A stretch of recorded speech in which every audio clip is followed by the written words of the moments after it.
بسم اللہ والصلاۃ والسلام علی رسول اللہ۔ السلام علیکم ورحمۃ اللہ وبرکاتہ۔ پردہ، جلباب، حجاب، برقع، نقاب، اس کے تعلق سے آپ کے سامنے کچھ باتیں رکھوں گا۔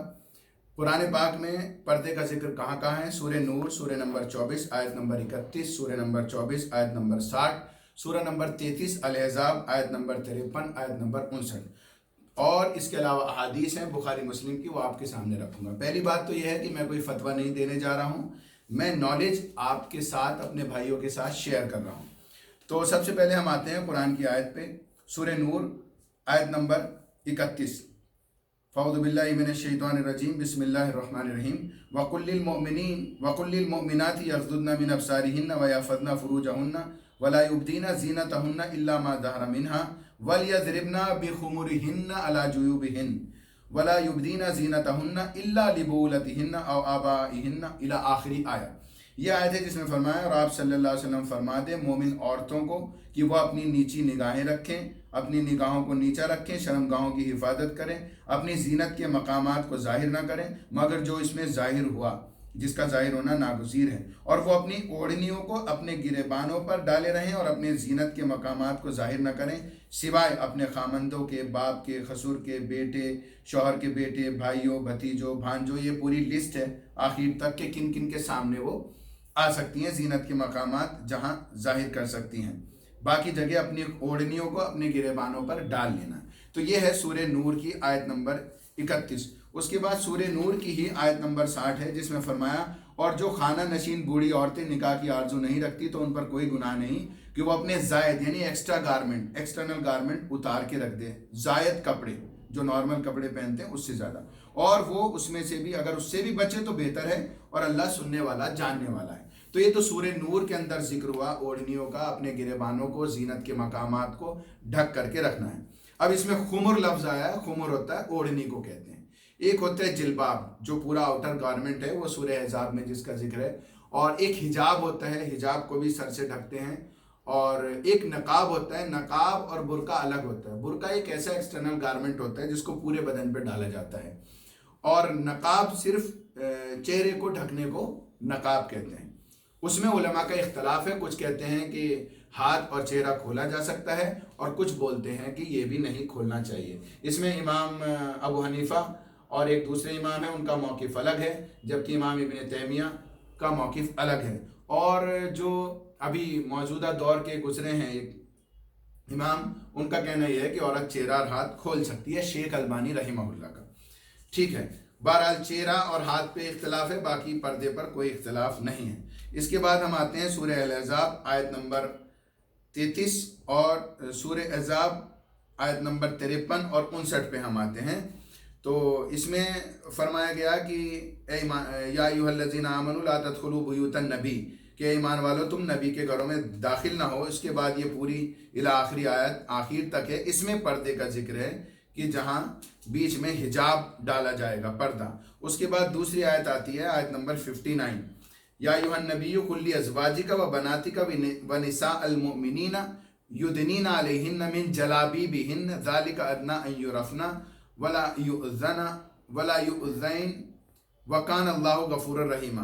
اس میں یہ ہے کہ اے نبی کہہ دیجئے اپنی بیویوں سے، اپنی بیٹیوں سے اور مومنوں کی عورتوں سے کہ وہ ڈال لیں، وہ جو ان کا آؤٹر گارمنٹ ہے بھاری پردہ، اس کو ڈال لیا کریں، اور تاکہ وہ پہچان لی جائیں، اور تاکہ ان کو پریشان نہ کیا جائے، ان کو تکلیف اذیت نہ دی جائے، اور اللہ تعالیٰ معاف کرنے والا بہت مہربان ہے۔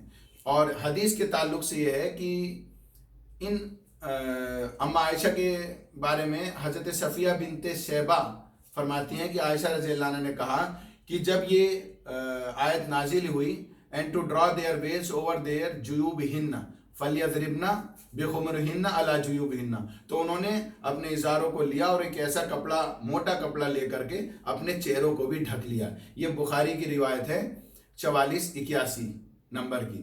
اس کے علاوہ مہاجر عورتوں نے بھی موٹا کپڑا لیا اور انہوں نے اپنے چہرے کو ڈھک لیا۔ اور بھی حدیثوں میں آتا ہے کہ بہت ساری صحابیات چہروں کو اپنے کور کرتی تھی۔ حالانکہ اس میں اختلاف ہے، لیکن باقی پردے میں کوئی اختلاف نہیں ہے کہ عورت کے زینت کے مقامات کو ظاہر نہیں کیا جا سکتا۔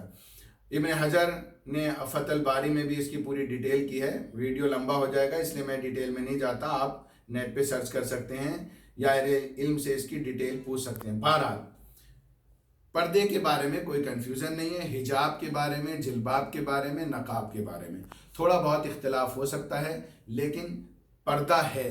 یہ اسی طرح کی بات ہے، کچھ لوگ کہتے ہیں ہم چہرہ نہیں ڈھکیں گے، کچھ لوگ کہتے ہیں کہ ہم برقع نہیں پہنیں گے، یہ اسی طرح سے ہے جیسے داڑھی کا مسئلہ ہے۔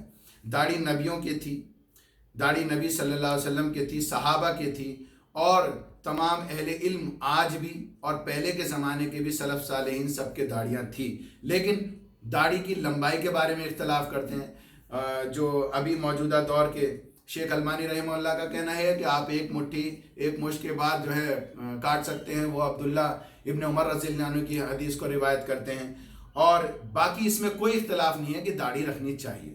اب تقوی اور پرہیزگاری کا اللہ کو معلوم ہے، ہو سکتا ہے انسان جو داڑھی والا ہو زیادہ گناہ گار ہو، جو کلین شیو ہو اللہ کی نگاہ میں اس کی اہمیت زیادہ ہو، لیکن اگر صرف حکم کی بات کریں گے شریعت کی تو حکم یہ ہے کہ پردہ ہے، خمر ہے، جلباب ہے، نقاب ہے، اسی طرح داڑھی ہے۔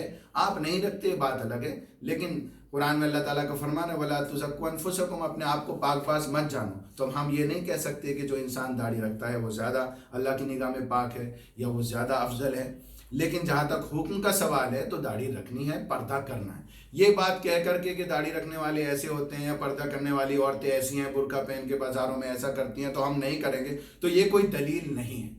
جس کو پردہ کرنا ہے وہ اللہ تعالیٰ کی رضا کے لیے کرے، جس کو اسلام کے احکامات پہ چلنا ہے، داڑھی رکھنی ہے، وہ اللہ تعالیٰ کی رضا کے لیے داڑھی رکھے، وہ یہ سوچ کے رکھے کہ اسلامی حکم ہے، یہ قرآن حدیث سے ثابت ہے، اور دوسرے کو نیچا دکھانا ہے، نیچا کہنے کا حق کسی کو نہیں ہے۔